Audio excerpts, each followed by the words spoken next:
யாரெல்லாம் சபைக்கு ஆண்டவரை சந்திக்க வரீங்க? யாரெல்லாம் ஆண்டவரை தரிசிக்க வரீங்க? அவர் உங்களுடைய வாழ்க்கையின் ஹீரோவா? இந்த உலகத்தில் ஒரு ஹீரோவை சந்திக்க அவர் 10 மணிக்கு வர்றோன்னா 5 மணிக்கு போகிறாங்களாம். அவர் முகத்தை மட்டும் பார்த்துடணும். அந்த ஹீரோ எவ்வளோ நாளைக்கு இருப்பா தெரியாது இல்லையா? அவங்க நம்புகிற காரியங்கள் நடக்குமா அதுவும் தெரியாது. நம்ம ஹீரோ நிஜ ஹீரோ, வாக்கு மாறாத ஹீரோ, நமக்காய் ஜீவனை கொடுத்த ஹீரோ, நம்மளை நேசிக்கிற, உலகமே வெறுத்தாலும் நம்ம நேசிக்கிற அந்த ஹீரோ. இவரை நம்ம தேடி எவ்வளோ சரியான நேரத்துக்கு வரணும். ஹலோ, ஒருவேளை இங்கே மியூசிக் இல்லை, பாட்டு இல்லை, ஒருவேளை அது என்னையா சரியாகவே வரலையே, ஒரு நாள் அதனால் நீங்கள் கொஞ்சம் லேட்டாக போகலான்னு நினச்சிட்டுலாம். நீங்கள் மியூசிக் இல்லை, ஆண்டவர் இருக்கிறாரு. ஹல்லேலூயா. ஏதோ மியூசிக் இருக்குது, அவர் மியூசிக் இல்லையோ அவர் கரெக்டாக வந்துடுவார். ஹல்லேலூயா. மியூசிக்னு இருக்குது இல்லை, ரெண்டாவது விஷயம், நான் அவரை துதிக்க வர, அதனால புரிஞ்சுக்கணும் இல்லையா? நான் தான் அவரை துதிக்க வருகிறேன். மற்றவங்க துதிக்கிறத பாடுறத நான் வந்து கேட்க வரலை. மியூசிக் நல்லாகுது அது முக்கியம். நான் ஆண்டவரை ஆராதிக்க வருகிறேன். அதுக்கு நீங்கள்லாம் வீட்டில் எத்தனை பேர் வீட்டில் ஆராதிக்கிறீங்க? அப்போ ட்ரம்ஸு வா, கீபோர்டு வா, நீங்கள் வாசித்து தான் வீட்டில் ஆராதிப்பேன்னு சொல்லிங்களா? எத்தனை பேர் ஆராதிக்கிற அனுபவம் இருக்குது? அங்கே தேவ பிரசன்ன உணரல, யாருமே இல்லை. தேவ சமூகத்தில் ஆராதிக்கிறோம், நம்ம தனியாக பாடி துதிக்கிறோம். அங்கே தேவ பிரசன்னத்தை உணரல, அப்பயும் நம்ம ஆலயத்தில் உணர முடியாது. இங்கேயும் அப்படி ஆராதிப்போம். மியூசிக்கெல்லாம் கரெக்டாகிடணும் கொஞ்ச நாளில். ஆமாம், சிறந்த மியூசிக்கெல்லாம் கொஞ்ச நாளில் வந்து சிறப்பாக வரும். சரி, நான் மியூசிக்கை பார்த்து கடவுளை ஆராதிக்க வரல, நம்ம இந்த தெய்வத்தை ஆராதிப்பார். ஹல்லேலூயா. சில நேரம் மியூசிக்கு நீங்கள் வந்து பாடுறது, சில நேரத்தில் இப்போ மியூசிக் கொஞ்சம் மாறிடுச்சுன்னா பாடுறதே கஷ்டமாக போயிடும். அப்பயும் நான் பாடுறேன், எனக்கு தெரியும் நான் உள்ளத்திலேருந்து என் தேவன் ஆராதிக்கிறேன். ஹல்லேலூயா. ஒருவேளை என் குரல் சரியில்லாமல் இருக்கலாம், ஒருவேளை அந்த ராகம் கூட சரியாமல் இருக்கலாம், எனக்கு சரியாக பாடக்கூட வராமல் போகலாம். ஆனால் நான் உள்ளத்தில் என்ன சொல்லி பாடுறேன் அதை என் தேவன் கவனிக்கிறார். எனக்கு இருக்குது, நான் என் தெய்வத்தை ஆராதிக்கிறேன்ற அந்த உணர்வோடு தான் ஆராதிக்கிறேன். அதில் நல்லா பாடுறானா இல்லையா, நம்ம கடவுளை ஆராதிக்க வருகிறோம், கடவுளை ஆராதிக்க வருகிறோம். அதனால் இதெல்லாம் மறந்துட்டு வார்த்தையை பிடிச்சி, இந்த வார்த்தை என்ன சொல்லுது அதை நான் உணர்ந்து நான் பாடுறேன். அந்த வார்த்தையினுடைய மீனிங் பொருந்து பாடும்போது தெய்வ பிரசன்னத்தை உணர முடியும். ஹல்லேலூயா. கல்வாரி சிலுவையை குறித்து நம்ம பார்க்குறோம். சில துணுக்குகளாய் சில காரியங்களை இன்றைக்கி நான் உங்களுக்கு சொல்ல போகிறேன். பிறகு டைம் இருந்தால் சிலுவை பற்றின உபதேசங்களை குறித்து நேரம் வந்தால் நான் அதை போதிக்கிறேன். அது நேரம் இருக்குமான்னு எனக்கு கொஞ்சம் டவுட்டாக இருக்குது இல்லையா? இந்த உலகத்திலேயே 2000 ஆண்டுகளாய் ஒருவருடைய மரணத்தை பேசுகிறார்கள் என்றால் அது ஆண்டவராக இயேசு கிறிஸ்துவை மாற்றமே இல்லையா? எத்தனை தலைவர்கள் வந்தாங்க, எத்தனை தெய்வீக பிறவிகள் வந்தாங்க இல்லையா? எத்தனையோ அவதாரம் என்று சொன்னாங்க, எத்தனை மகாத்மாக்கள் வந்தாங்க. அவங்களுக்கெல்லாம் அந்த ஒரு நினைவு நாள் வரும்போது அவரை பற்றி பேசுவாங்க. இந்த நாளில் அவர் இறந்தார், இல்லை இந்த நாளில் பிறந்தார், அவர் இதெல்லாம் பண்ணாருன்னு சொல்லி அந்த நாள் ஒரு நினைவு ஏந்தல் கூட்டம் நடக்கும். அத்தோட மறந்துடுவாங்க. ஒவ்வொரு நாளும் 2000 ஆண்டுகளாக ஒருவருடைய மரணத்தை திரும்ப பேசிட்டே இருக்கிறாங்க. திரும்ப அதை பேசிய இல்லையா? அதுதான் நற்செய்தியா? எங்காவது மரண செய்தி நற்செய்தியாக இருக்குமா? அது துக்க செய்தி தானே. மரண செய்தி துக்க செய்தி. ஆனால் அப்படியே தேவனுடைய பார்வையில் அந்த மரண செய்தி ஆண்டவர் நற்செய்தியை மாட்டுகிறார். ஹல்லேலூயா. அது ஆண்டவர் தீமைகளை நன்மையாய் மாட்டுகிறவர், சாபத்தை ஆசீர்வாதமாக மாட்டுகிறார், இருளை வெளிச்சம் மாட்டுகிறார். ஆண்டவருடைய வழிகள் எல்லாம் வித்தியாசமாக இருக்கிறது. மரண செய்தியை வந்து நற்செய்தியை நல்ல செய்தியாக மாற்றுறார், சந்தோஷத்தின் செய்தியாக மாட்டுகிறார். இதை நாம் இதிலேருந்து நம்ம பார்க்க முடியுது. ஒவ்வொரு காரியங்களாக எனக்கு விளங்கின சில காரியங்களை அப்படியே சொல்லிட்டு வர நோட் பண்ணிங்க. இங்கே நீங்கள் அப்படியே இருந்தால் நோட் பண்ணிங்க, காதலை கேட்டுக்கங்க. நல்லா இது ஒரு செய்தியாக இருக்காது, ஒரு சின்ன சின்ன துணுக்கு மாதிரி இருக்கும். ஆனால் அதிலே சத்தியம் இருக்குது, அதிலே சத்தியம் இருக்கு. இது சிலுவை என்பது என்னன்னா தேவனுடைய ஒரு மாபெரும் திட்டம், மாபெரும் திட்டம், பெரிய திட்டம்.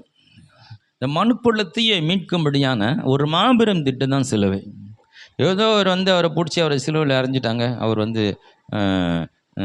மறிச்சிட்டாரு என்றது எதேச்சையாகோ அவரை மனிதர்களாம் சேர்ந்து இவனை கொல்லணுன்றது இப்படியெல்லாம் ஒரு காரியங்கள் நடந்த காரியங்கள் அல்ல. மனிதர்கள்லாம் அடித்தாங்க எல்லாம் இருந்தாலும் கூட இதில் ஒரு தெய்வ திட்டம், மாபெரும் திட்டம் இருக்கிறது, மாபெரும் திட்டம் இருக்கிறது. மனுக்குலத்தை மீட்கும்படியாய் ஒருவர், பரிசுத்தமான ஒருவர் பலி. மனிதனுடைய, அதாவது ஆடு மாடுகளே அன்றைக்கு மனிதனுடைய பாவங்களுக்காய் பலி கொடுத்து வந்தாங்க. இல்லை, தேவ சாயலாய் உண்டாக்கப்பட்ட மனுஷருடைய பாவங்களை கழுவுவதற்கும் சுத்திகரிப்பதற்கும் ஒரு ஆடு மாடுகளுடைய ரத்தம் எப்படி மனிதனை பாவத்தினால் விடுதலையாக்க முடியும்? அது ஒரு பாவனையாக மனிதர்கள் புரிந்து கொள்ள வேண்டும். பாவத்துக்கு தண்டனையும் மரணம், அதற்கு ஒரு பலி கொடுக்க வேண்டும் என்பதை மனித குலம் புரிந்து கொள்ள வேண்டும் என்பதற்காய் பழைய ஏற்பாட்டு காலத்தில் அப்படிப்பட்ட நியமனத்தை வைத்து தொடர்ந்து செய்து கொண்டு வந்தாங்க. ஆனால் நிரந்தரமான ஒரு பலி இருக்கிறது, ஒரு பரிசுத்த பலி இருக்கிறது. அது தேவகுமாரனாகிய இயேசு கிறிஸ்து உலகத்தில் உங்களுக்கு மரிக்க போகிறார் என்பதை அடையாளமாகத்தான் ஆண்டவர் ஆபிரகாமுக்கு தன்னுடைய மகனை பலியிடும்படியாய் அவர் சொல்றார் இல்லையா? அதுவும் ஒரு முன்கூட்டியே அறிவிக்கிற ஒரு செய்தி தான். அதே போல பிதாவாகிய தேவன் தன்னுடைய மகனை நமக்காக பலியாக கொடுக்க போகிறார் என்ற ஒரு செய்தி முன் அடையாளமாக இயேசு கிறிஸ்து மரணத்தை குறித்து பழைய ஏற்பாடு அநேக காரியங்கள் நடந்து வருகிறது. அந்த தேவ திட்டத்தை ஆண்டவர் இந்த கல்வாரி சிலுவையில் தான் அதை நிரந்தரமாக என்ன பண்ணுறாரு, அதை செய்து முடிக்கிறார். அப்போ இந்த கல்வாரி சிலுவை என்பது ஏதோ எதாச்சியா நடந்த காரியங்கள் அல்ல, இது தேவனுடைய மாபெரும் திட்டம். இது அவருக்குள்ளே இருந்த பெரிய திட்டம், அதுதான் இல்லையா? விழுந்து போன மனுக்குலத்தை மறுபடியும் மீட்டு எடுப்பதற்கான வைத்திருந்த மிகப்பெரிய திட்டம்னா தன் குமாரனாகிய இயேசுவை இந்த உலகத்தில் அனுப்பி அவர் பாவம் இல்லாதவராக, பாவம் இல்லாதவர் அவர் பரிசுத்த பலியாக, ஜீவ பலியாக தன்னை ஒப்பு கொடுத்து இந்த மக்களை மீட்கும்படியாக ஆண்டவர் என்ன பண்ணுறாரு, இந்த திட்டத்தை நிறைவேற்றுகிறார். திட்டத்தை கல்வாரி சிலுவை என்பது தேவனுடைய மாபெரும் திட்டம். இன்னொன்று, இது ஒரு 4000 கால தீர்க்க தரிசன நிறைவேறுதல். தீர்க்க தரிசனம், ஆமாம், ஏதோ டக்குன்னு நடந்து டக்குன்னு சொல்லி டக்குன்னு திட்டம் போட்டு டக்குன்னு நடக்கிறதில்ல. இது ஆதியாகமத்திலே இயேசு கிறிஸ்துவை பற்றி சொல்லப்பட்டிருக்கிறது. அப்போது அந்த பாவம் செய்த அந்த நாளிலே ஆதாம் ஏவாளும் பாவம் செய்த பொழுதே இயேசு கிறிஸ்துவை பற்றி அங்கேயே சொல்லப்படுகிறவருடைய மரணத்தை சொல்லப்படுகிறது. அப்போ அங்கேருந்து பல தீர்க்கதரிசிகள் இயேசு கிறிஸ்துவை பற்றி பேசுகிறாங்க, அவர் மரணத்தை குறித்து பேசுகிறாங்க. மிக துல்லியமாக ஏசாயா தீர்க்கதரிசி மிக துல்லியமாக இயேசுடைய வாழ்க்கையை பற்றி நிறைய பேசுகிறாரு. அதில் இயேசுடைய பாடுகள், மரணத்தை குறித்து அவர் மிக தெளிவாய் பேசுகிறத பார்க்க முடிகிறது. அப்போது இதெல்லாம் பல ஆண்டுகள், ஏறக்குறைய 4000 ஆண்டுகள் தீர்க்க தரிசன நிறைவேறுதான் ஆண்டவராக இயேசு கிறிஸ்து கல்வாரி சிலுவையில் மரித்த ஒரு செயல் நடக்குது. அது மாத்திரமல்ல, சிலுவை நம்ம வாழ்க்கைக்கு என்ன பண்ணுதுன்னா, நம்ம வாழ்க்கையை அது இரண்டாய் பிரிக்கிறது. ஆமாம், சிலுவை புரிஞ்சுதான் வாழ்க்கையை ரெண்டாக பிரிஞ்சிருக்கிறத புரியும். என்னன்னா, சிலுவைக்கு முன்னாடி, சிலுவைக்கு பின்னாடி. சிலுவைக்கு முன்னாடி என்ன? அது ஒரு விதமான ஒரு சுயமாய் வாழ்கிற, பாவத்தில் வாழ்கிற, இஷ்டம் போல வாழ்கிற, பாவம்னா என்னென்னு தெரியாது, மனம் போன போக்கில் நம் முன்னோர்கள் சொன்ன பாதை அல்லது மற்றவங்களுக்கு சொன்ன காரியங்கள் இதெல்லாம கேட்டு நாமெல்லாம் ஒரு வாழ்க்கை இந்த உலகத்தில் நாம் வாழ்ந்து கொண்டு இருந்தோம். நாம் ஒரு பாவி என்றும், நமக்கு ஒரு பாவத்திற்கு விடுதலை தேவை என்றும் அறியாத ஒரு காலத்தில் வாழ்ந்து கொண்ட ஒரு பாவமான ஒரு வாழ்க்கைன்னு சொல்லலாம் சுருக்கமாக. கல்வாரி சிலுவை அண்டை வந்த பிறகு தான் நம்முடைய வாழ்க்கை அப்படியே டிரான்ஸ்ஃபர் ஆகுது, அப்படின்னு மாற்றம் ஆகுது, நம்முடைய ரெண்டாய் பிரிகிறது.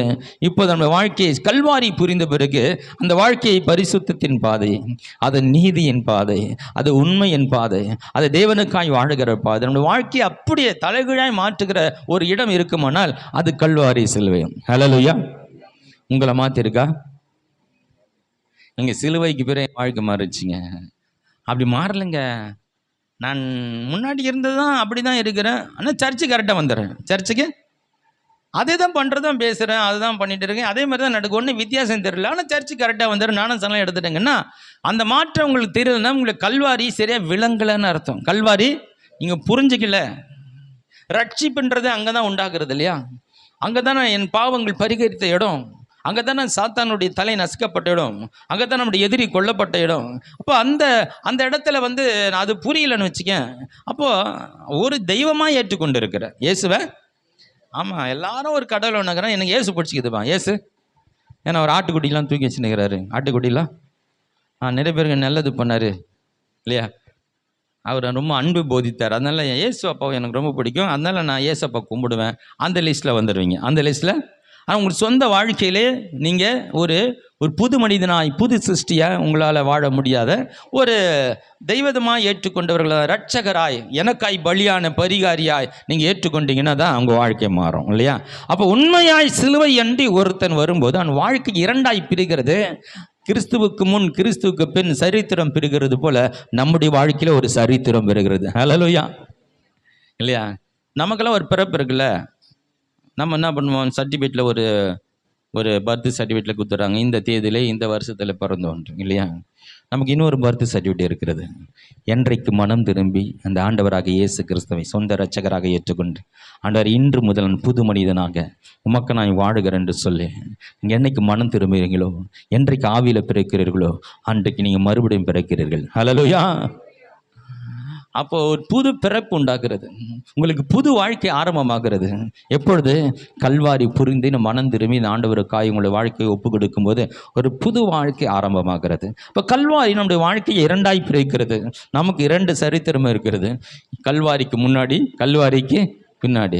இயேசு அறிவதற்கு ஒரு வாழ்க்கை, அறிவதற்கு முன்பாக ஒரு வாழ்க்கை, அறிந்த பிறகு ஒரு வாழ்க்கை. இந்த வாழ்க்கை அது பரிசுத்த நீதி உள்ள, அது அற்புதமான தேவனோடு சேர்ந்து வாழ்கிற, அது ஒரு விவரிக்க முடியாத அந்த சந்தோஷத்தினால் நிறைந்த ஒரு வாழ்க்கை எனக்கு கிடைச்சிருக்கிறது. ஹல்லேலூயா! எத்தனை பேர் தேவனை ஏற்றுக்கொண்டதுக்காக சந்தோஷப்படுறீங்க? சிலர் ஏன்பா ஆண்டவரை ஏற்றுக்குன்னு தெரியல. ஆண்டவரை ஏற்றுக்கு முன்னாடி நல்லா வருமானம் வந்தது, நிறைய டிப்ஸ் வந்தது, ரொம்ப இன்னைக்கு வாங்க முடியல, இன்னைக்கு பட் சொல்கிறார். அப்படியே நான் அப்போ நிறைய பொருளை என் பாக்கெட்டில் 10,000 ரூபா அப்படியே வச்சுருப்பேன், எவ்வளோ காசு டெய்லி வர தெரியாது. நான் ஆண்டவர் ஏற்றுக்கின பிறகு எதையும் நான் வாங்குறதில்ல. எதுவும் இப்போ நான் 10 ரூபா எவ்வளோ முக்கியம்னு நான் கஷ்டப்படுறேன் தெரியுது. ஆனால் அப்போ அவ்வளோ பணம் இருந்தது. அவன் நான் நினைக்கிறேன்னா ஆண்டவர் ஏற்றுக்காத போது எப்படியெல்லாம் பணம் சம்பாதிச்சார். இப்போ நீதியின் பாதையில் ஒரு 10 ரூபா உண்மையாக சம்பாதிச்சாலும் தேவனுடைய பார்வையால் விலையேற பெற்றது. ஹல்லேலூயா! அது ஆசீர்வதிக்கப்பட்ட பணம். ஹல்லேலூயா! அப்போ அது சந்தோஷம் இருக்குது. அங்கே பணம் இருந்தது, சந்தோஷம் தான், நிம்மதி இல்லை, நீதி இல்லை, உண்மை இல்லை, நம்ம மனசே குற்றப்படுத்தும். ஆனால் இன்றைக்கு நான் கரெக்டாக இருக்கிறேன், நான் கொஞ்சம் வருமானம் இருந்தாலும் கூட நான் திருப்தியாக இருக்கிறேன். ஏன்னா என் தேவனனை பார்த்து கொண்டு இருக்கிறார், அவருடைய பாதையில் நடந்து கொண்டு இருக்கிறேன். அப்போ இது பெரிய மாற்றம் இல்லையா? பெரிய மாற்றம் இல்லை. இப்போ கல்வாரி சிலுவை நம்முடைய வாழ்க்கையை இரண்டாக பிரிக்குது. நம்முடைய பாவத்திலிருந்து பரிசுத்தத்திற்கு, உண்மை இல்லாத வாழ்க்கையிலிருந்து உண்மையில வாழ்க்கைக்கு இல்லையா? இப்படி பலவிதமான நமக்கு அந்த நம்ம வாழ்க்கையை பிரித்து நம்மளை வாழ்க்கையை பிரித்து நம்ம இரண்டாக பிரித்து காட்டுது. அது மாத்திரமல்ல, ஆண்டவர் கல்வாரி சிலுவையில் ஒருத்தன் என்ன பண்ணுறான், சவுக்கால் அடிக்கிறான் இல்லையா? 1 Corinthians 39 சவுக்கடி அடித்து நார் அந்த உடலை கிழிக்கிறாங்க. ஒருத்தன் என்ன பண்ணுறான், ஆணி வச்சு காலை, பெரிய 8 அங்குல ஆணி வச்சு நம்ம ஆணி காலில் அடிக்கிறான். ஒருத்தன் சிலுவை தூக்கினா ஒரு முதுகில் வைக்கிறான், சுமந்து போக முடியல. ஒருத்தோட வஸ்திரத்தை உரிந்து கொள்கிறான் இல்லையா? அவமானப்படுத்த. ஒருத்தர் காரை துப்புகிறான். சிலர் கேலி செய்கிறாங்க.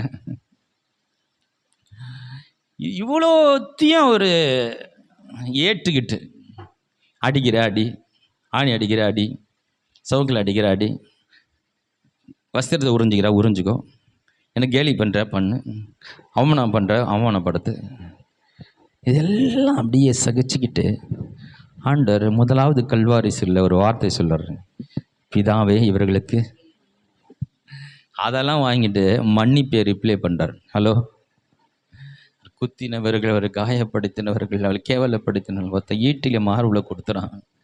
எல்லாத்தையும் வாங்கிட்டு அவரால் தடுக்க முடியாதா? தடுக்க முடியும். அவங்க தொட முடியாதவங்களும் பண்ண முடியும். ஆனால் அதை அப்படியே ஏற்றுக்கொள்கிறார். எல்லாவற்றையும் ஏற்றுக்கொண்டு திருப்பி என்ன கொடுக்குறாரு? மன்னிப்பை கொடுக்குறார். நாம் கூட அநேகர் காயப்படுத்தும் போது, அநேகர் நம்மளை மனம் உடைய செய்யும்போது திருப்பி எதை கொடுக்கணும்? ஆமாம், நாமளும் திருப்பி என்ன பண்ணக்கூடாது? அவங்களை காயப்படுத்தக்கூடாது. நம்ம தீமை செய்தவர்களுக்கு நாம் என்ன செய்யணும்? நன்மை செய்யணும். இதுதான் கல்வாரி சிலுவை தான் போதிக்குது. அதான் கட்டுக்குள்ளே வருகிறோம் இல்லையா? நம்ம என்ன கட்டுக்கிறோம்? நமக்கு தீமை செஞ்சாலும் நாம் நன்மை செய்வோம். இதுதான் தேவனுடைய சுபாவம். அவளை மன்னிக்கிறார் தேவன். அப்போது எவ்வளோ கொடுமைகளாம் சகிச்சுக்கிட்டே ஒவ்வொருத்தன் ஒவ்வொன்று பண்ணுறான், ஒவ்வொருத்தரும் செய்கிறாங்க. எல்லாருக்கும், அது பேதுருவாக இருக்கட்டும், எல்லாருக்கும் ஆண்டவர் ஒரே வார்த்தை பதில் தான். ஆண்டவரை இவர்களை மன்னியும், இவர்கள் செய்கிறது என்னதென்று அறியார்கள். அவங்க சொல்லுகிறேன், உங்களுக்கு யாராவது தீமை செய்கிறாங்களா? நீங்கள் யாருன்னு தெரியாமல் தான் பண்ணிட்டு இருக்கிறாங்க. இவர் தேவனுடைய குமார் என்ற ரகசியம் தெரிஞ்சிருந்தா இவருக்கு ஒரு தீங்க பண்ணிட மாட்டாங்க. அவர் தொடவை பயந்துருப்பாங்க. இவர் பரலோகத்தை விட்டு சிங்காசனத்தை இறங்கி வந்திருக்கிறான்னு ஒரு வெளிப்பாடு கிடைச்சிருந்தா இயேசுவை தொட்டு இருக்க மாட்டாங்க. இவர்கள் செய்கிறது என்னதென்று அறியார்கள். உங்களுக்கு யாராவது தீமை செய்தா நீங்கள் நினச்சிங்க, என்னை யாருன்னு உங்களுக்கு தெரியலப்பா, என்னை யாருன்னு தெரியல, நான் தேவனுடைய குமாரனாக இருக்கிறேன். நீங்கள் சொல்லணும், பிதாவை இவர்களுக்கு மன்னியும். அவங்களை மன்னிச்சிருந்தா அவங்களுக்கு பெரிய தண்டனை. அப்புறம் ஆண்டவர் அது மாத்திரமல்ல, இந்த கல்வாரி சிலுவை மனுக்குலத்தின் எதிரி. ஆமாம், தேவனுக்கு எதிரி இல்லை. தேவனுக்கு எதிரியா பிசாசு? போடானா முடிஞ்சு போச்சுக்க. ஃபோன் ஊதுறன்னு வச்சுங்க, அவன் இருக்க மாட்டான். அப்படி தானே?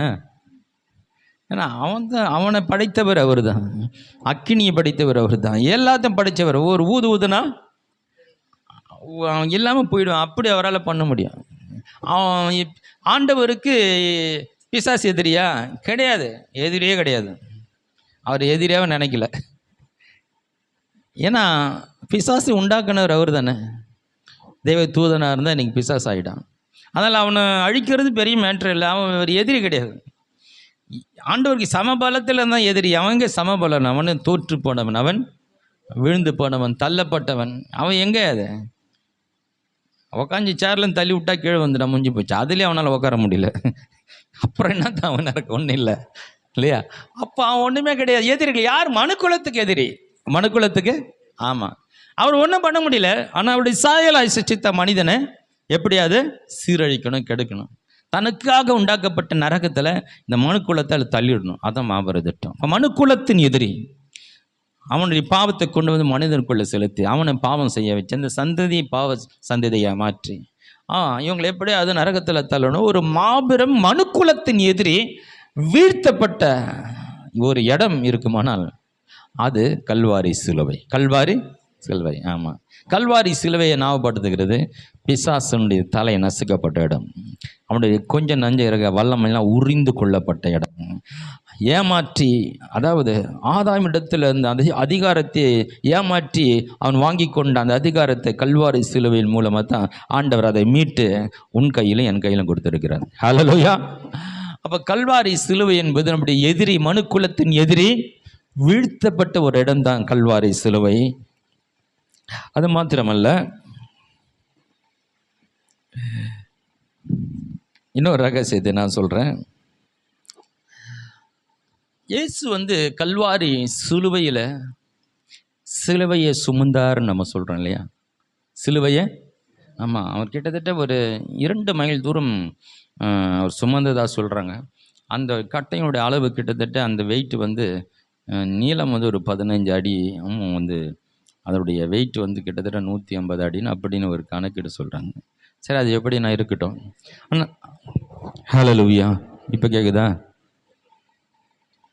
கேட்குதாம்மா?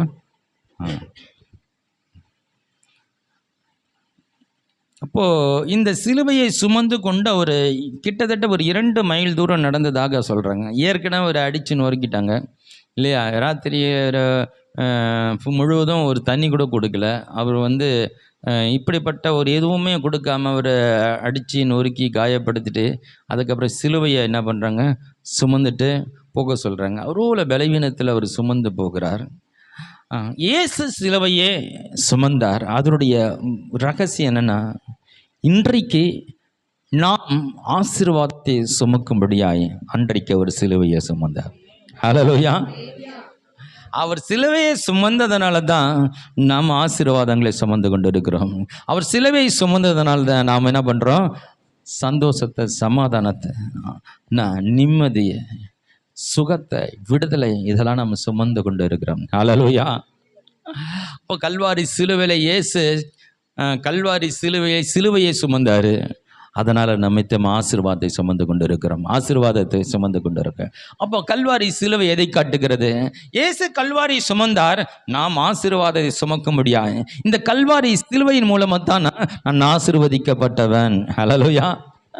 ஒருத்தன் ஆசீர்வதிக்கப்பட்டவன் ஒருத்தன் சொல்ல முடியுமே, ஆனால் அது எது நிமித்தமா? என் பாவத்தை சுமந்து என் சாபத்தை சுமந்து எனக்காய் ஒருவர் கல்வாரியில் மரித்தார் என்ற சத்தியம் விளங்கினால் ஒழிய அவன் நான் ஆசீர்வதிக்கப்பட்டவன் சொல்ல முடியாது. ஹல்லேலூயா. அப்படி ஆசீர்வதிக்கப்பட்டவன் என்று விசுவாசிக்கிறவன் தான் இந்த உலகத்தில் ஆசீர்வாதத்தை பெற்றுக்கொள்ள முடியும். ஹல்லேலூயா. இப்போ கல்வாரி விளங்காதபடினாலே நிறைய பேர் என்ன சபிக்கப்பட்டோம் போல இருக்கு, அந்த சாபம் நம்ம மேலே இருக்குமோ, அதுதான் நம்ம எது எடுத்தாலும் விளங்க மாட்டேங்குதோ, அதனால தான் நம்ம நஷ்டம் வருதோ, அதனால தான் தோல்வி வருதோ, நம்ம வாழ்க்கையில் நமக்கு எதிலோ ஒரு முன்னேற்றம் இல்லைன்னு சொல்லி தங்களை தாங்களே என்ன பண்ணுறாங்க, நினச்சிக்கிறாங்க. ஏன்னா உங்களுக்கு இன்னும் கல்வாரி புரியல. கல்வாரியில் நம்முடைய பாவங்கள் சாபங்கள் எல்லாம் அவர் சுமந்து தீர்த்துட்டார். கல்வாரி நினைக்கும் போதெல்லாம் நான் ஆசீர்வதிக்கப்பட்டவன். அவர் எனக்காய் பாவமானார், நான் நீதியானேன். அவர் சாபமானார், நான் ஆசீர்வாதமான. அவர் வியாதியானார், நான் சுகமான என்பது தான் கல்வாரி நமக்கு காட்டுகிறது. ஹல்லேலூயா. மாத்திரமல்ல,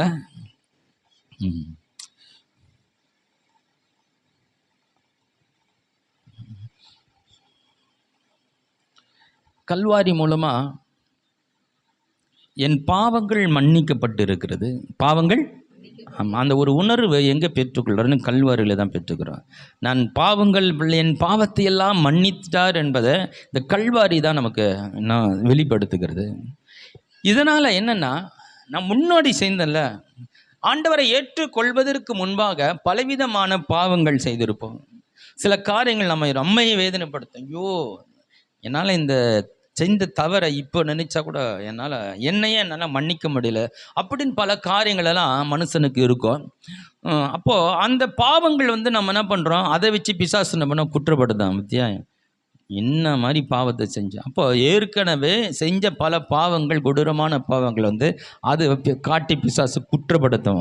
உங்களை குற்றப்படுத்த அந்த பழைய காரியத்தை காட்டி, நீ இவ்வளோ மோசமான ஆள் இல்லையா, நீ மோசமான பாவி இல்லையா, இதெல்லாம் செஞ்சுருக்கிற, இவ்வளோ மோசமான காரியங்களை செஞ்சேன்னு சொல்லி உங்களை மறுபடியும் ரட்சிக்கப்பட்ட பிறகு அவன் குற்றப்படுத்துவான்ல, அதை குற்றப்படுத்தவே முடியாது. ஹல்லேலூயா. கல்வாரி புரிஞ்சுட்டா நீங்கள் குற்றப்படுத்த முடியாது. நான் எப்படிப்பட்ட பாவம் செய்திருந்தாலும் இயேசு எனக்காக என் பாவத்தை சுமந்து விட்டார். ஹல்லேலூயா. இப்போது அந்த பாவத்தின் தன்மை என் மேல் இல்லை, அந்த பாவத்தின் சாபம் என் மேல் இல்லை. ஏன்னா அதுக்கு ஒரு கல்வாரி சிலுவை என் தேவன் முடிவு கட்டி விட்டார். அதை அவர் சொல்லுவார், கிழக்குக்கும் மேற்குக்கும் எவ்வளோ தூரமோ. ஆமாம், அது இந்த பக்கம் இருக்குது, இந்த பக்கம் இருக்குது. கிழக்க பார்க்குறோம், மேற்க பார்க்க முடியாது. மேற்க பார்க்குறவன், ஆமாம், அப்போ இதுக்கும் இந்த பக்கத்தை எதிர்பக்கத்தில் உன்னுடைய பாவங்களை தூக்கி எறிந்து விட்டாரா. நீ இந்த பக்கம் பார்க்குற, எங்கே பார்த்தாலும் உனக்கு தெரியாது. ஏன்னா அதுக்கு மேற்கு பக்கம் போயிடுச்சு. நீ கிழக்கு பக்கம் பார்க்குற, எங்கடா என்னுடைய பாவம் பார்த்தா கண்ணுக்கு தெரியல. அதை தூக்கி ஆண்டவர் போட்டு அவனை கழுவி சுத்திகரித்து விட்டார். ஹல்லேலூயா. வாழ்க்கையில் இந்த இயேசுவை ஏற்றுக்கொண்ட பிறகு, கல்வாரி புரிந்த பிறகு, ஏற்கனவே செய்த பாவங்கள் உங்களை குற்றப்படுத்த முடியாது. பிசாசு அதை காட்டி உங்களை, பத்தியா நீ மோசமான ஆள் இல்லையா, அதெல்லாம் செஞ்சு எனக்கு சொல்லவும் முடியாது. ஏன்னா அந்த பாவத்தை என் தேவன் பரிகரித்து விட்டார். ஹல்லேலூயா. கல்வாரி சிலுவை நாம் ஏற்கனவே செய்த பாவங்களே மீண்டும் குற்றப்படுத்துகிறதில்ல, அதிலிருந்து நம்மளை விடுதலை ஆக்குகிறது. ஆமென். அது மாத்திரமல்ல, கல்வாரி சிலுவையின் மூலமாக மனுக்குலம் இழந்ததை மீண்டும் பெற்றுக்கொள்ளுகிற ஒரு இடம்தான் கல்வாரி சிலுவை, இல்லையா? இதில் நிறைய காரியங்கள் சொல்லலாம். என்ன சொல்லலாம்? அனைத்து நன்மையும் நம்ம இழந்துட்டோம், இல்லையா? எல்லாத்தையும் இழந்துட்டோம்.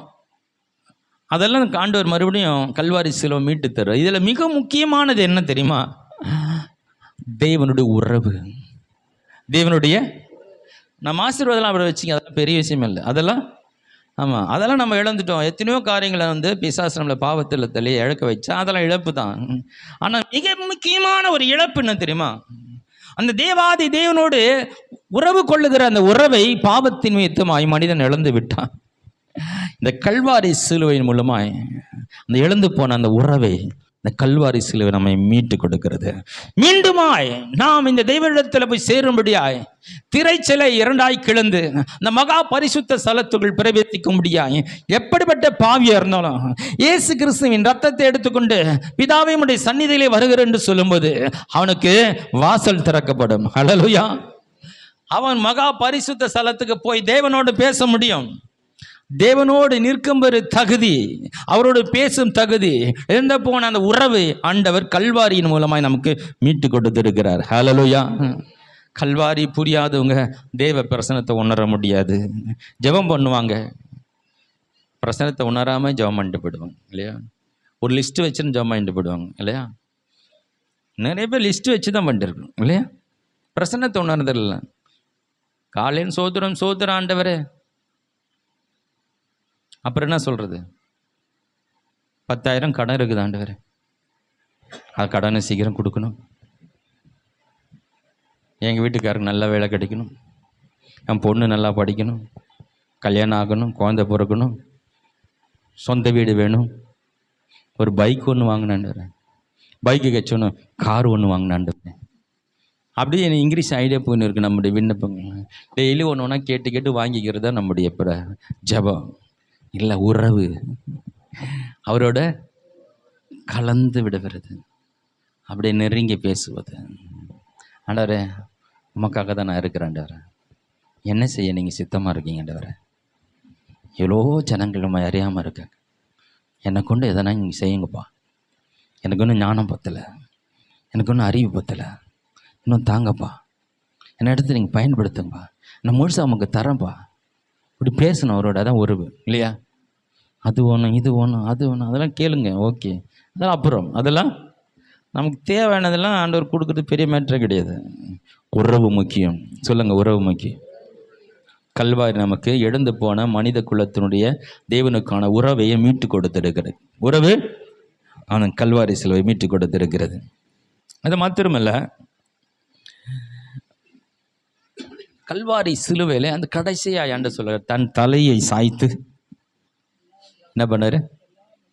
தலையை சாய்த்து ஜீவனை ஒப்பு கொடுத்து அவர் ஜீவனை விட்டார். ஜீவனை, அதாவது இயேசு கிறிஸ்துடைய தலை சாய்ந்த ஒரு இடம் இருக்குமுன்னா அந்த கல்வாரி சிலுவை இல்லையா? அவர் தலையை யாரும் சாய்க்க முடியாது. அவர் தலை யாராவது சாய்க்க முடியுமா? கல்வாரி சிலுவையோட தலை சாய்ந்தது. என்றைக்கு ஆண்டவராக இயேசு கிறிஸ்துடைய தலை உனக்காக எனக்காக சாய்ந்ததோ அன்றையிலிருந்து தான் யாருடைய தலையெல்லாம் நிமிர முடியாமல் இருந்ததோ இந்த கல்வாரி சிலுவையை நம்பின அந்த மனிதருடைய வாழ்க்கையிலுடைய அவங்க தலையின் நிமிர்த்தப்பட்டது. ஹல்லேலூயா. உண்மையாக ஆண்டவராக இயேசு கிறிஸ்துவை ஏற்றுக்கொண்டு இந்த கல்வாரி புரிந்தான். இதுவரை தலை குனிந்து தான் நடந்தாங்க. எத்தனையோ இடத்துல அவமானப்பட்டுட்டேன், எத்தனையோ இடத்துல நான் தோல்வி அடைஞ்சிட்டேன், எத்தனையோ இடத்துல என்னை அசிங்கப்படுத்திட்டாங்க, என் தலை குனிந்து போனேன்னு சொல்கிறீங்களா? இந்த கல்வாரி உங்களுக்கு புரிஞ்சிடுச்சுன்னா கர்த்தர் உங்கள் தலைகளை நிமிர பண்ணுவார். ஹல்லேலூயா. உன் தலையை நிமிர முடியாத அவர் தலை சாய்ந்தது. உனக்காக ஒரு தலை சாய்ஞ்சிடுச்சு, அப்போ நிச்சயமாக உன் தலை உயரணும். ஹல்லேலூயா. நிச்சயமாக உன் தலை நிமிர்ந்து ஆகணும். அதுக்காக அவர் தலை சாய்ந்தது. கல்வாரி சிலுவையில் அவர் தலை சாய்ந்தது, நம் தலையை நிமிர்ந்தது. ஹல்லேலூயா. கல்வாரி சிலுவையின் மூலமாக நம்ம தலையை நிமிரப்பட்டது. அது மாத்திரமல்ல, கல்வாரி சிலுவையில் மனிதர் மேல் இருந்த ஒட்டுமொத்த தீமைகளும் அந்த கல்வாரி சிலுவையில் தான் ஆண்டவர் அப்படியே நன்மைகளாய் மாற்றினார். ஹல்லேலூயா. எத்தனை தீமைகள் மனிதன் மேல் பிசாசு கொண்டு வந்திருந்தாலும், எத்தனை தீமையான காரியங்கள் அனுபவித்து வந்தாலும் கூட எல்லா தீமையும் ஒட்டுமொத்தமாக கல்வாரி சிலுவையில் மொத்தமாக ஆண்டவர் அப்படியே நன்மையாக மாற்றினார். ஹல்லேலூயா. அதில் உங்கள் வாழ்க்கையில் நடக்கிற காரியங்கள் இதுவரைக்கும் நடந்தது, இப்படியெல்லாம் நான் இருந்துட்டேனே, இப்படியெல்லாம் இழந்துட்டேனே, இவ்வளோ இழப்புகள், இவ்வளோ தீமைகள் என் வாழ்க்கையில் நடந்திருக்கு, எத்தனை துரோகங்கள் நடந்திருக்கிறது, எத்தனை விதமான பாடுகள் வழியாக வந்திருக்கிறேன், இத்தனை காரியங்கள் என் வாழ்க்கையில் நடந்திருக்கு, நினைக்கும் போதெல்லாம் நான் கண்ணீர் வடிக்கிறேன், நினைச்சாலும் நான் அழ ஆரம்பிச்சிருவேன் சொல்லி அப்படிப்பட்ட பாதிப்புகள், அப்படிப்பட்ட தீமைகள் உன் வாழ்க்கையில் நடந்திருக்குமானால் இன்றைக்கு கர்த்தர் உங்களோடு பேசுகிறார். இந்த கல்வாரி சிலுவை உனக்காக ஆண்டவர் மரித்து உன் மேல் இருந்த நடந்த அனைத்து தீமைகளும் ஆண்டவர் என்ன செய்கிறாரு? நன்மையாய் மாற்றும்படியாக தான் கல்வாரி சிலுவையிலே அவர் உங்களுக்காக மரித்தார். ஹல்லேலூயா. யோசேப்பு சொல்லுவார், நீங்களோ எனக்கு தீமையை நினைத்தீர்கள், என் தேவன் நன்மையாக மாற்றினார். அவன் வாழ்க்கையில் நடந்ததெல்லாம் தீமை தான். கோயிலில் தள்ளுறாங்க, அங்கே போய் அவன் போய் இன்னொரு இடத்துல விற்றுறான், அவன் இன்னொரு இடத்துல விற்றுறான், அப்படி விற்றுட்டு கட்சியில் ஒரு அடிமையாக வேலைக்கு போகிறான், அங்கே உண்மையாக இருக்கிறான், செய்யாத பாகுது அவனை ஜெயிலில் போடுறாங்க, இதெல்லாம் நடக்குது.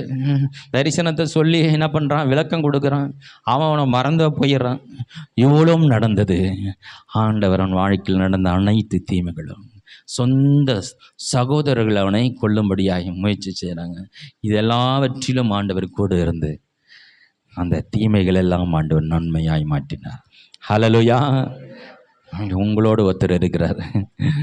உங்களுக்காக ஏற்கனவே உங்கள் தீமைகள் எல்லாம் நன்மையாக மாற்றி அவர் மரித்து விட்டார். அதனால் இன்னைக்கு நடக்கிற தீமையை பற்றி கவலைப்படாதீங்க.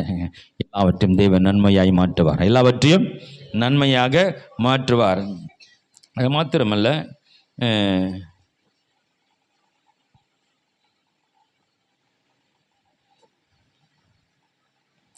கல்வாரி சிலுவையில்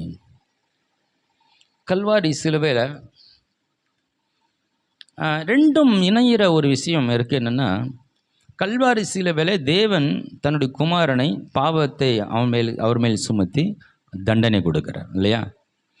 அங்கே தண்டனையும் ஒன்று உண்டாகுது, இன்னொன்று அங்கே மன்னிப்பும் உண்டாகிறது. மன்னிப்பும், ஆமாம், தப்பு செஞ்சால் ஒன்று தண்டனை கொடுத்துடணும், ஒன்று இல்லைன்னா மன்னிச்சு விட்டுடணும்.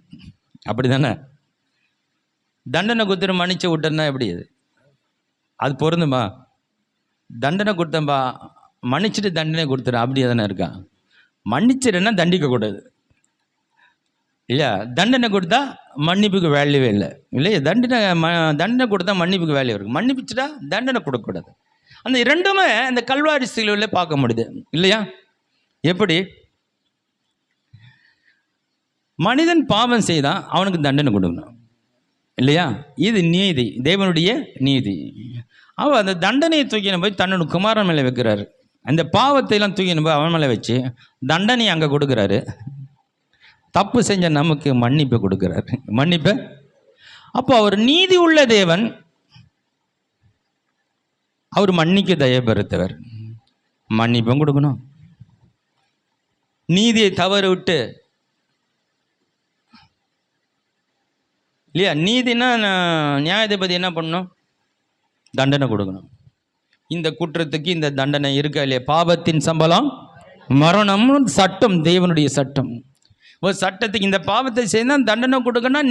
நீதிபதி என்ன சொல்ல? இந்த குற்றம் நிரூபிக்கப்பட்டால் இவனுக்கு இந்த தண்டனை அவர் கொடுத்தாகணும். அவர் நியாயாதிபதி, நீதி உள்ளவர். அப்போ ஒரு பாவத்துக்கு தண்டனை என்று ஒரு சட்டம் இருக்கும்போது அந்த தண்டனை அவர் கொடுக்கணும். அது தண்டனை கொடுக்கலன்னா அவர் என்ன பண்ணாரு? சரியான நீதிபதி கிடையாது. அப்போ தண்டனையும் கொடுக்கணும். அவர் நியாயாதிபதியும் இருக்கிறாரு, மன்னிக்க தயபெறுத்தவரும் இருக்கிறார். இப்போ மன்னிச்சா விட்டுறணும், தண்டனையும் கொடுக்கணும். இதை யாரால செய்ய முடியும்? மன்னிச்சு விட்டுற தண்டனை கொடுக்கலன்னா அவர் நீதிபரர் இல்லை இல்லையா? அப்போ தண்டனை கொடுத்துட்டு மன்னிக்காமல் விட்டுட்டேன்னா அவர் இரக்கமுள்ள தேவன் அல்ல, மன்னிக்கிற தேவன் அல்ல. இது ரெண்டுமே அந்த கல்வாரியில் நடக்குது இல்லையா? அந்த கல்வாரி மூலமாய் தன்னுடைய மகனுக்கு தண்டனை கொடுத்துட்டு தன் மகனாக நம்மை ஏற்றுக்கொண்டு நமக்கு என்ன செய்கிறார்? அவர் மன்னிப்பை வழங்கி விடுதலை கொடுக்கிறார். ஹல்லேலூயா. அப்போ இந்த ரெண்டு கேரக்டரும் ஒரே நேரத்தில் செயல்படுத்த முடியுமானால் அது ஆண்டவரால் தான் முடியும். ஹல்லேலூயா. நம்மளால மன்னிச்சு விட்டுடலாம் இல்லையா? தண்டனை கொடுத்துடலாம் இல்லையா? ஸ்கூலில் வந்து என்ன பண்ணுறாங்க, பசங்க பறிச்சுட்டு வரல, ஒரு குச்சி வச்சு 2 அடி அடிப்பாங்க. அடியில் வாங்கியிருக்கீங்களா? இப்போல்லாம் அடித்த கேஸ் போட்டுறாங்களா? இப்போல்லாம் பிள்ளைங்களை அடிக்கக்கூடாது. யார் எழுதிட்டு வரல வாங்க, கொம்பை எடுத்து 2 அடி போடுறது. தண்டனை, சின்ன தண்டனை. அப்போது தண்டனை கொடுத்துடலாம் இல்லையா? சரி, எழுதிட்டு வரல, பரவாயில்ல, இன்றைக்கி மன்னிச்சு விட்றேன், நாளைக்கு கண்டிப்பாக எழுதிட்டு வந்துடுங்க. அப்போ மன்னிச்சு விட்டுறணும். ஒன்று தண்டிக்கணும், ஒன்று மன்னிச்சு விட்டுறணும். ரெண்டில் ஒன்று தான் பண்ண முடியும். ரெண்டும் ஒருத்தர் பண்ண முடியுமா? மன்னிச்சே விட்டுட்டுங்க, தண்டனையாக கொடுத்துருன்னா அதுக்கு எதுக்குமே பொருள்படாது. அது ஒழுங்காக கிடையாது. ஆனால் ரெண்டுத்தையும் கல்வாரி சிலுவையில் செய்கிறாரு. ஒரு பக்கம் தண்டனை கொடுக்குறாரு, ஒரு பக்கம் மன்னித்து விடுதலை கொடுக்குறாரு. ஹல்லேலூயா. ஆனால் விடுதலை உனக்கும் எனக்கும், தண்டனையை தன்னுடைய குமாரனுக்கு கொடுக்குறார். ஹல்லேலூயா. கர்த்தர் நல்லவர், கர்த்தர் நல்லவர். இன்னொரு காரியங்களை நான் உங்களுக்கு சொல்கிறேன். அது மட்டும் இல்லை, இந்த உலகத்தில் மனிதன் பாவி என்று என்ன பண்ணுறான்? முத்திரையிடப்பட்டான். எப்போ? மனிதன் பாவம் செய்த பிறகு. பாவியாகிய பிசாசு அந்த பாவத்தை மனுக்குலத்தில் செலுத்தி அவர்கள் பாவியாக்கி மனுக்குலமே பாவி என்ற பட்டத்துக்கு அவன் நடத்திட்டான். மனுஷன் பாவி, மனுஷன். ஆமாம், சொல்லுவான் உலகத்தில் நான் பாவி இல்லைன்னு சொல்லுவான். ஆனால் வேதத்தின்படியாய் தேவனுடைய பார்வையிலே மனிதன் பாவியாக இருக்கிறான். பாவத்தின் வித்து அவனுக்குள்ளே இருக்கிறது. அப்போ அவனுடைய பாவி என்ற அந்த பட்ட பெயர் இந்த உலகத்தில் இயேசு கிறிஸ்துடைய கல்வாரி சிலுவையில் மரித்து ஆண்டவர் பாவத்தை சுமந்து தீர்க்கிறவரையில் மனிதனுக்கு என்ன பெயர்? பாவி தான். வேதத்தின்படி அவர்கள் பாவிதான். நீதிமான் ஒருவனும்.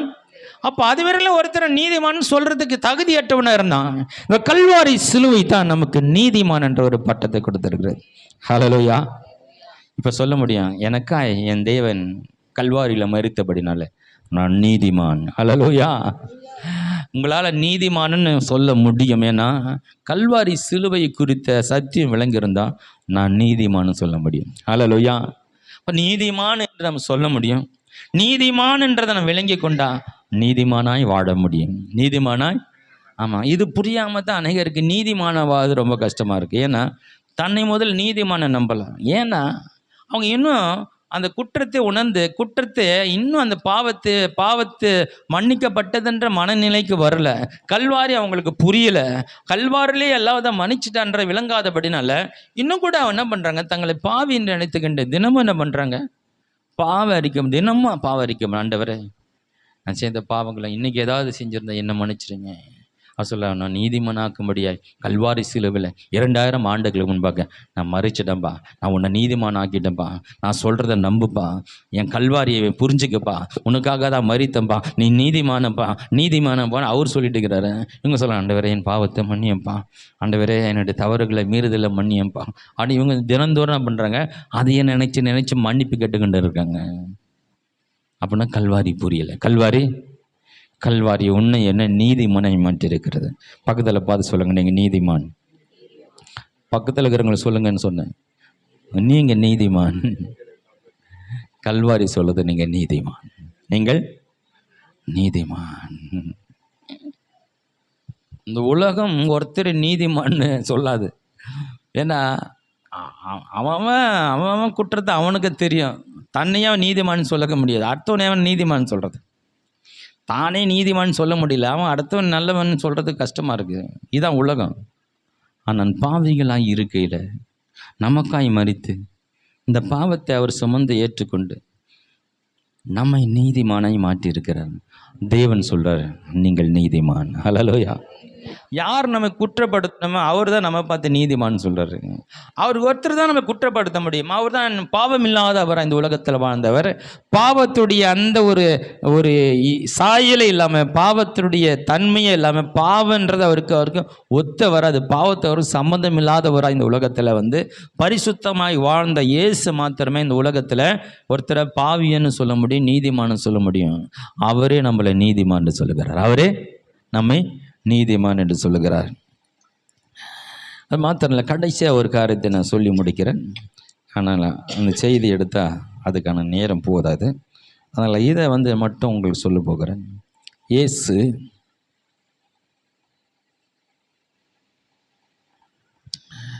கல்வாரியிலே அவர் பாடுகளை ஏற்றுக்கொண்டு சிலுவையை சுமந்தார் இல்லையா? அநேக பாடுகளை ஏற்றுக்கொண்டார், சிலுவையை சுமந்தார்.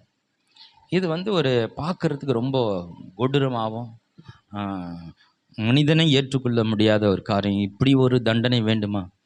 சிலர் சொல்கிறாங்க, இவர் என்ன பாவத்தை செஞ்சிருப்பாரோ இப்படிப்பட்ட தண்டனை இவர் கொடுத்துருக்கணும். புரியாதவங்க, இயேசுவை பற்றி அறியாதவங்க, அதனால தான் இவருக்கு இந்த சிலுவை தண்டனை கொடுத்தாங்கன்னு இயேசுவை பற்றி அறியாதவங்க சிலர் சொல்கிறாங்க. சிலர் என்ன சொல்கிறாங்க, நீ தெய்வனுடைய குமாரனா, நீ இறங்கி வா பார்ப்போம். நீ குமாரன் இல்லை, அதனால தான் உன்னை அடிச்சிருக்கிறாங்க. குமாரன் தான் அடிக்க முடியுமா உன்னை? இப்படியெல்லாம் கேலி செய்கிறாங்க. அப்போ இந்த சிலுவை என்பது ஒரு அவமானம், பாடுகள், ஒரு இத்தனையும் நிறைந்தது தான். சொல்ல முடியாத வேதனை நிறைந்த இந்த கல்வாரி சிலுவையிலே அவர் கல்வாரி சிலுவையை சுமந்தார். அது நிமித்தமாக ஆண்டவர் அவர் அதிகாரத்தை சுமந்தார். அதிகாரத்தை அவர் எவ்வளோ கீழே இறங்கி எல்லாத்துக்கும் ஒப்பு கொடுத்து பாடுகளை இவர் சுமந்து, கல்வாரியில் அவர் சிலுவையை சுமந்து, அவமானத்தை சுமந்து, எல்லாத்தையும் சுமந்த அவருக்கு அவரை தேவன் என்ன செஞ்சாரா, நான் அதிகாரத்தை சுமக்கும்படி அவன் மேலே வச்சுட்டாரான். ஹல்லேலூயா. நான் ஒன்று சொல்கிறேன் உங்களுக்கு, உங்களுக்கு ரொம்ப அவமானம் வருதா? நான் நினைக்கிறேன், நான் சொல்கிறேன், அதுதான் சிலுவை. அது மூலமாக உங்களை யார் ரொம்ப அவமானப்படுத்துகிறாங்களோ அவங்க மேலே கர்த்தர் உங்களை அதிகாரம் வைப்பார். ஹலோ சொல்கிறாரு, மத்தேயு புத்தகம் 28ஆம் அதிகாரம் 18ஆம் வசனம். அவர் உயிர்த்தெழுந்து வந்து சொல்கிறாரு, வாசிக்கலாம். 18 28 19. சமீபத்தில் வந்து அவர்களை நோக்கி, வானத்திலும் பூமியிலும் சகல அதிகாரமும் எனக்கு கொடுக்கப்பட்டு இருக்கிறது வந்து சொல்றாரு. கல்வாரியில பார்க்கும்போது அலங்கோலமா, நிர்வாணமாக அடிக்கப்பட்டு, நொறுக்கப்பட்டு, அவமானப்படுத்தப்பட்டு, கேலி செய்யப்பட்ட இவன் தேவனுடைய குமாரனா, இவன் ரட்சகரா, இவர் மேசியாவா, இந்த அடி வாங்குறாரு.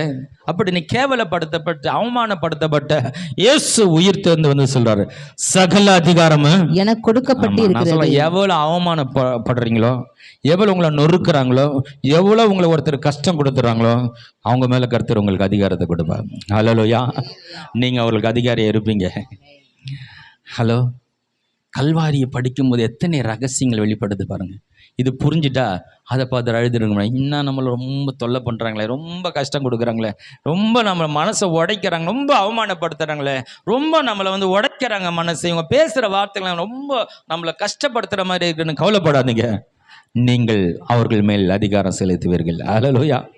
ஒரு நாள் அவர்கள் உங்களுக்கு அடங்கி இருப்பார்கள். ஹல்லேலூயா. இதுதாங்க தீர்க்க தரிசனம். ஹல்லேலூயா. நமக்கு அந்த தீர்க்க தரிசனம் புரிஞ்சிட்டாலே எல்லா சூழ்நிலையிலும் கம்பீரமாக நிற்போம். ஹல்லேலூயா. ஓ, என்ன அவமானப்படுத்துறியா, நான் உன்னை ஆளுகை செய்ய போகிறேன். ஹல்லேலூயா. என்னை காயப்படுத்திட்டே இருக்கிறியா, எனக்கு கீழே இருக்க போகிற, நீ எனக்கு கீழே தான் இருக்க போகிற, அதுக்கு தான் நீ என்ன பண்ணிட்டு, என்னை உயர்த்தும்படியாக தான் நான் காயப்படுத்தி இருக்கிறேன். அவர் அவமானங்களை சுமந்தார், அவர் பாடுகளை சுமந்தார், கேவலத்தை சுமந்தார், அவமானத்தை சுமந்தார் இல்லையா, எல்லாத்தையும் சுமந்து ஆண்டவர் டாப்பில் தூங்கின்னு போயிட்டார். ஹல்லேலூயா. நாம் பாடுகளை சகிக்கும் பொழுது அவரோட ஆளுகையும் செய்வோம். ஹல்லேலூயா. அவரோட கூட பாடுகளை சகித்தோமானால் அவரோட கூட அதிகாரம் செலுத்தக்கூடிய ஆளுகை செய்கிறவர்களாய் மாறுவோம். எவ்வளவா கீழே தள்ளுறாங்களே கொல்லப்படாதீங்க, கர்த்தர் அவ்வளவா உங்களை உயர்த்த போகிறார். எவ்வளவோ உங்களை கஷ்டப்படுத்தப்படுறாங்களோ அவங்கள அவ்வளோ சந்தோஷப்பட போறீங்க. ஹல்லேலூயா. கண்களை மூடி நாம ஜெபிக்கலாம். நல்ல தகப்பனே, ஹல்லேலூயா.